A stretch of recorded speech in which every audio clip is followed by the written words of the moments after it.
কেশপুরে হাঁটু সমান জলে দাঁড়িয়ে চিকিৎসা পরিষেবা ও ত্রাণ তুলে দিল আরজি করে জুনিয়র ডাক্তাররা। কলকাতা থেকে কেশপুরে এসে বন্যা কবলিত মানুষের পাশে দাঁড়ালেন আরজি করে জুনিয়র ডাক্তাররা। কেশপুরের 11 নম্বর অঞ্চলের কানাখালী গ্রামে গিয়ে হাঁটু সমান জলে দাঁড়িয়েই রোগী দেখলেন প্রতিবাদী ডাক্তাররা। বন্যা হওয়ার কারণে রাস্তার উপর জল দাঁড়িয়ে রয়েছে, এখনো গৃহবন্দী রয়েছেন অনেক মানুষ। সেই গৃহবন্দী মানুষদের কাছে গিয়ে চিকিৎসা পরিষেবা দিলেন অভয়া ক্লিনিকের সদস্যরা। পাশাপাশি শুকনো খাবার সহ চাল ডাল তুলে দেন গৃহবন্দী মানুষদের হাতে। পশ্চিম মেদিনীপুরের কেশপুর ব্লকের কানাখালী গ্রামে আরজিকর থেকে আসা প্রতিবাদী জুনিয়র ডাক্তার বাবুরা বাড়ি বাড়ি গিয়ে বন্যা পরবর্তী বিভিন্ন শারীরিক সমস্যা নিয়ে এলাকাবাসীদের সাথে কথা বলেন। এর পাশাপাশি নানান রকমের সাবধানতা অবলম্বনের সুপরামর্শ দেন।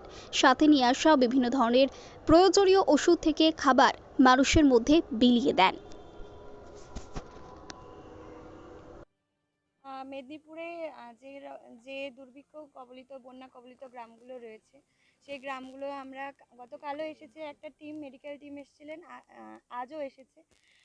যেভাবে তারা দুর্যোগের মধ্যে রয়েছে, গত 42 দিন ধরে আমরা আমার দিদির বিচার চায়ের জন্য যত রকম আন্দোলন এবং কর্মসূচি করেছি বিভিন্ন মানুষের বিভিন্ন প্রান্ত থেকে। শুধু সেই আন্দোলন আরজি করে সীমাবদ্ধ ছিল না, আরজি কর থেকে বেরিয়ে সারা বিশ্বে এই আন্দোলন পৌঁছে গেছে। যেভাবে মানুষ আমাদের পাশে ছিলেন, আমরা কৃতজ্ঞ এবং বুঝেছি যে মনুষ্যত্ব আজও আছে, মানুষ আজও মানুষের পাশে দাঁড়ায়।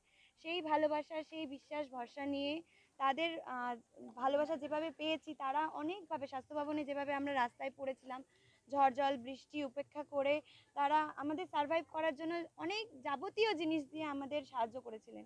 সেই সাহায্য, সেই ভালোবাসা আমরা ভাগ করে নিতে আজকে বন্যায় কবলিত যে এলাকাগুলো আছে সেখানে এসেছি। এর আগে কেশপুরে গেছিলাম, আজ এখানে এসেছি। আপনারা দেখতে পাচ্ছেন, গতকালও ওই বাচ্চা বাচ্চা ভাই বোনেদের কাছে যখন জিজ্ঞাসা করছি, এই জল এতটা উঠে গেছিলো।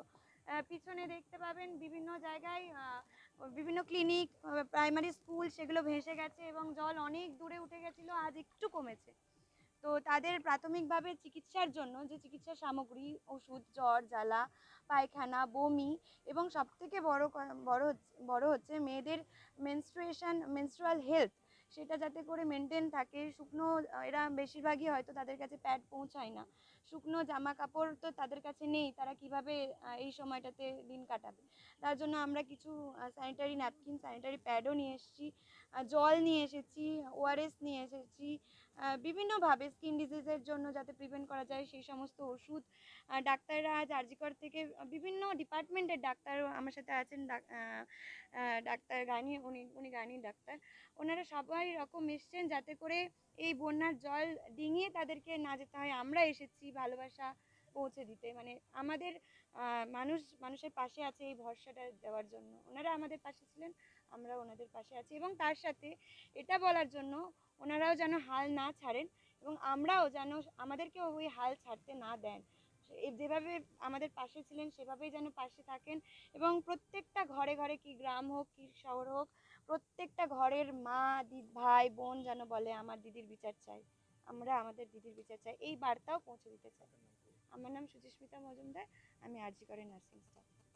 আমরা এখানে আরজিকর এবং মেদিনীপুর মেডিকেল কলেজ থেকে একটা টিম এসেছি।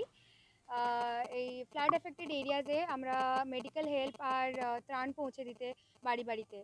আর এখানে বন্যার জন্য যেমন বাড়ি বাড়িতে মানুষজন আটকে পড়েছিল, তো আমরা বাড়ি বাড়ি গিয়ে আমরা চেষ্টা করছি যাতে তাদের কেউ অসুস্থ আছে কি না, তাদের কোনো সমস্যা হচ্ছে কি না, বা মানে তাদের কিছু মানে অভাব আছে কিনা, সেই সবগুলো আমরা যাতে বাড়ি বাড়ি গিয়ে পৌঁছে দিতে পারি, সেটাই আমরা চেষ্টা করছি আজকে।